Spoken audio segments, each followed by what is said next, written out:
Welcome, folks. I'm Jaby Koay, joined by ACHARA KIRK. What's up? We're talking about Black Widow. Black Widow. It's a film about Natasha Romanoff and her quests between the films Civil War and Infinity War. Wow, that's very, very specific. That's from IMDb. They're very descriptive one-liner. This is directed by Kate Shortland. It's starring Scarlett Johansson, which you probably knew, Florence Pugh, Rachel Weisz, David Harbour, and William Hurt. This was a very, very, very interesting film for a lot of reasons. ACHARA and I just got done watching The Real Rejects, early thoughts, honest thoughts about the film. I'm sure that most of you guys watching this have already seen that because there's some bleed over between our audiences. I gotta say that I disagree with Greg and John on a lot of areas, but I also agree with them in certain areas. Yes. And I'm gonna do my best to keep this cryptic because I want you guys, if you're going off of our opinion at all, I would say that it is worth being excited about. It's definitely worth watching. It's not my favorite Marvel movie by a long shot, but I definitely enjoyed myself, and I think it's fun. That's the short version of my feelings about it. I really, really enjoyed it. And like you, yeah, it's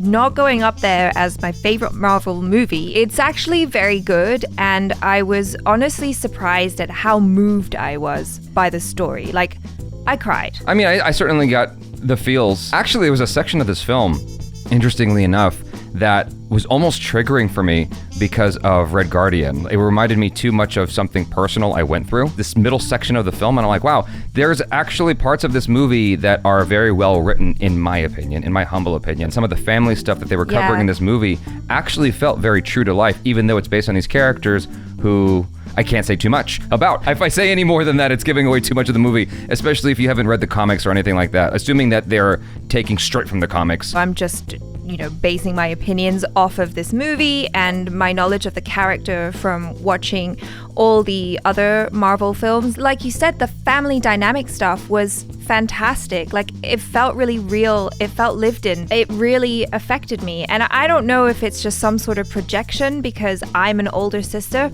like Natasha Romanoff is. That kind of relationship that she had with Yelena, I felt it. I'm like, yeah, that is exactly how I feel towards my younger sister, and I would do anything for her. The thing about Black Widow is it's supposed to be the swan song film for Black Widow, right? Yeah. For Natasha Romanoff. But what I know, and what a lot of people know, is that this is really a Trojan horse for Yelena Belova, her name. Yelena Belova. Yelena Belova. Florence Pugh. She's the Trojan horses for her to bring her into the MCU, and damn, she is amazing. So good. The film was written in a very particular way so as to slowly let ScarJo kind of start to take a back seat in the movie to really push Florence Pugh to the front. Not saying that Scarlett Johansson doesn't shine in this film, because she does. It is her film, but you could feel like the way the storytelling is balanced, it's really designed to make you fall in love with Florence Pugh. And it's not like they were really, trying to foist her onto you either, because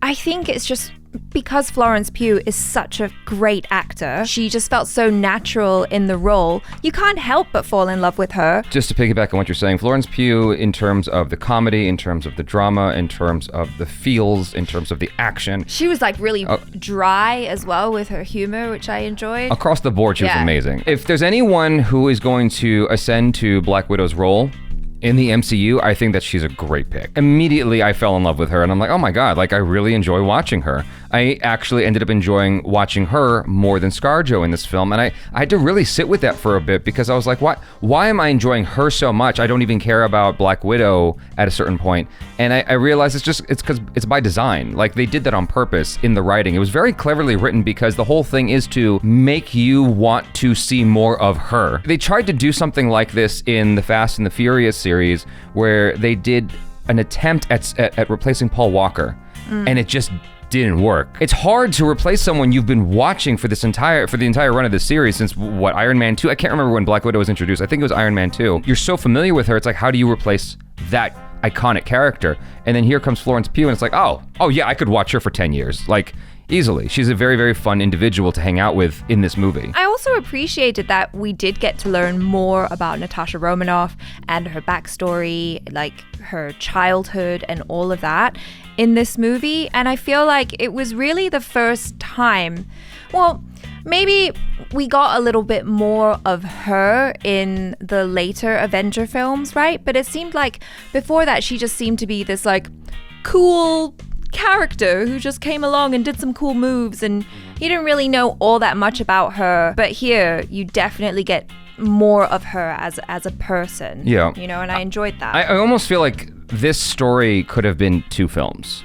It seemed like a lot was being compacted into this 2.5-hour movie. Like Greg and John were saying in the Real Rejects review, I didn't feel like I got as much of Natasha Romanoff's background as I was hoping. Yeah, I could have done with more of that. Yeah, especially with how the film is set up. You're expecting to see it go darker and deeper into, you know, Natasha's backstory to really understand her psyche, where she's coming from. But the film is trying to do that while introduce her family, while having these big action sequences, while setting up Florence Pugh as Yelena Belova. How do you say her name? Yelena Belova. Yelena Belova. I'm sorry. I'm going to keep messing that up. It's got a lot that it's trying to do. And I feel like this could have easily been 2 films or an entire series like Falcon and the Winter Soldier. Now, obviously, we watched this on the big screen, whereas Greg and John watched it on their computer screen so they could do their watch along.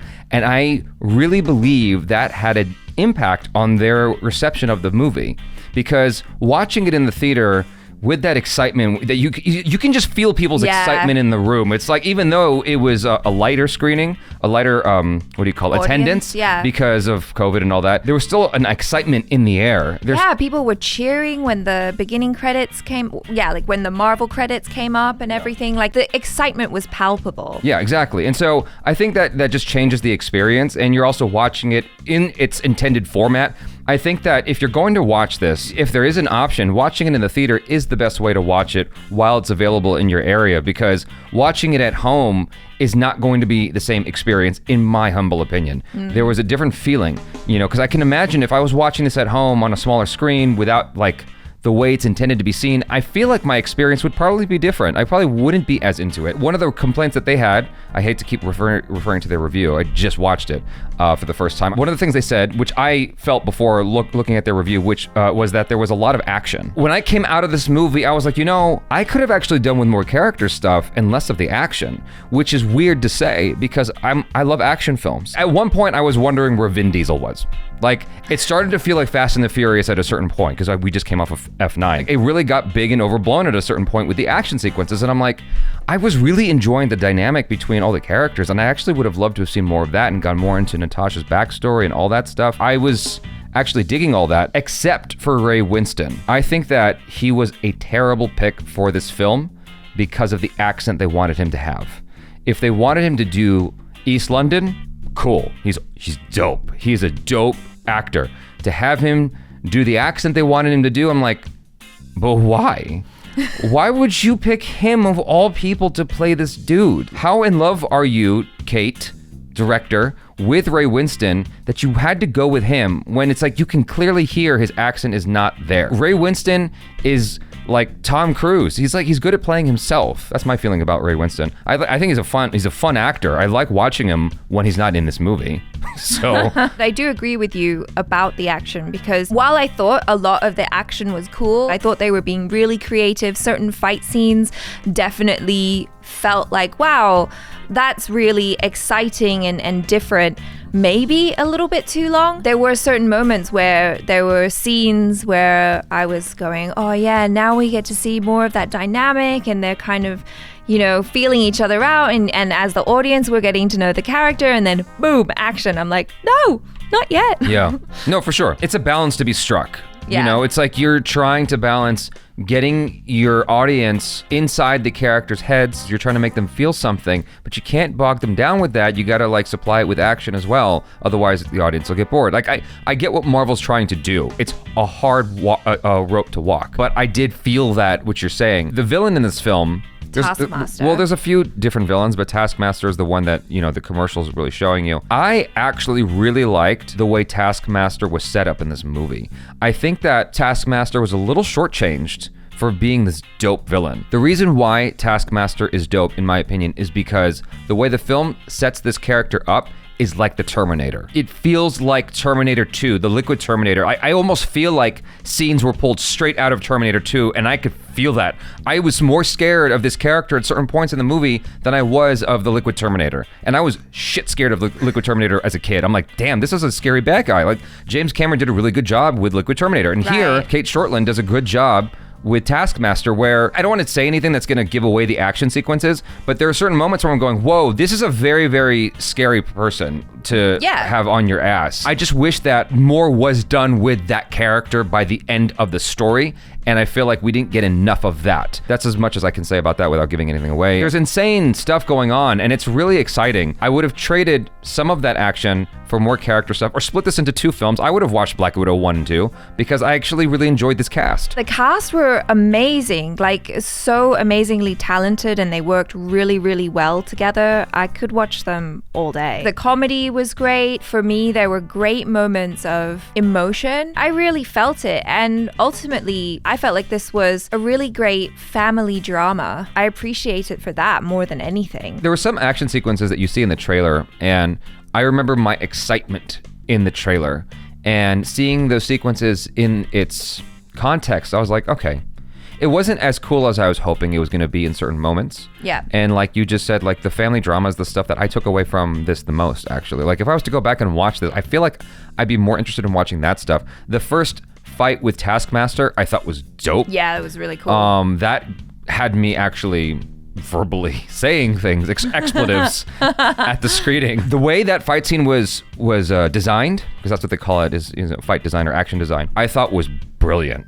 Like the character work, the choreography, all that stuff, the way it was shot, all that was really neat. There were some action scenes in here, fight scenes that were shot poorly, and I'm like, why would you put the camera there? I don't understand. I can't see anything. That first fight with Taskmaster was amazing. And it's like, for that alone, I'm like, oh, this is great. The opening was great. Like, there were certain moments where I'm like, that was dope. I just wish the whole movie was dope. And so it could be one of my favorite, Marvel films. But as it is, it's like, okay, that was fun. Some good moments. Not one of my favorites, though. I actually really appreciated Black Widow and Natasha Romanoff after this film, because I realized that for her being a badass, and she does a lot of badassery in this movie, her superpower is actually her compassion and her love. I said it. I felt it. She has so much kindness and compassion for being this stone cold killer. A quick shout out to Michelle Lee. She was a non-named person. I don't want to say who she is in this film other than she's Michelle Lee, and she's a friend of mine. She was also in Venom. She's just really talented. She's a really talented performer is all I want to say, and I see you, boo. Good job. She did a really, really good job in this film. Yeah, she's great. And yeah, that's all I want to say. You guys, thanks so much for hanging out with us. Hopefully you enjoyed that, and can't wait to hear your guys' thoughts after you get to watch the film. I'm Jaby Koay. This is ACHARA KIRK. Peace out.